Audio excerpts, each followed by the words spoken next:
Ang recipe natin for today ay kinamatisang manok na linagyan ko ng sayute saka dahon ng ampalaya. Ito yung mga sangkap guys, bawang, sibuyas, luya, kamatis, tapos lalagyan din natin ng sili. At ito na yung manok na pinakuluan ko na ampalaya saka sayute. Inalisan ko ng balat yung manok guys at pinakuluan saka ko tinapon yung tubig para bawas kolesterol. Ganito guys ang pamamaraan ko ng pagluluto ng manok. Kasi nga nandun sa balat niya yung kolesterol.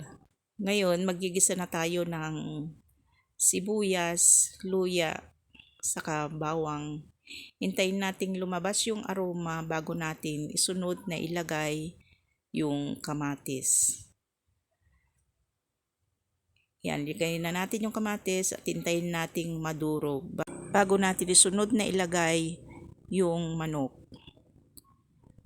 Ayan, durog na siya guys. Pwede na nating ilagay yung manok. Halu-haluin lang natin mabuti. Saka natin timplahan ng asin saka seasoning granules.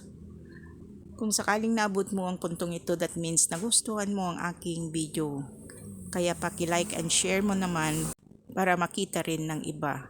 At kung hindi ka pa nakapag-subscribe sa aking YouTube channel, Strella Vlog, mag-subscribe ka na para updated ka palagi sa aking mga ina-upload.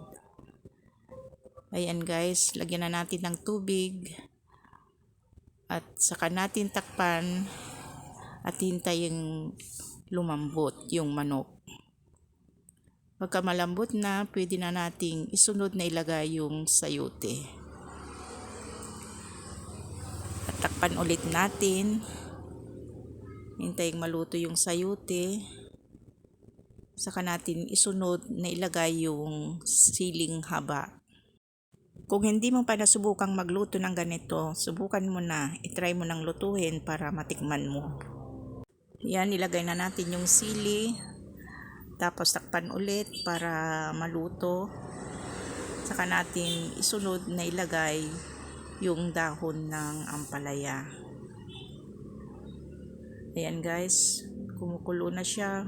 Lagay na natin yung ampalaya. Madali lang maluto ito guys. Ayan, malapit nang maluto. At maraming salamat sa walang sawang panonood sa aking mga videos. Thank you guys for watching. God bless everyone. See you again on my next video. Bye-bye.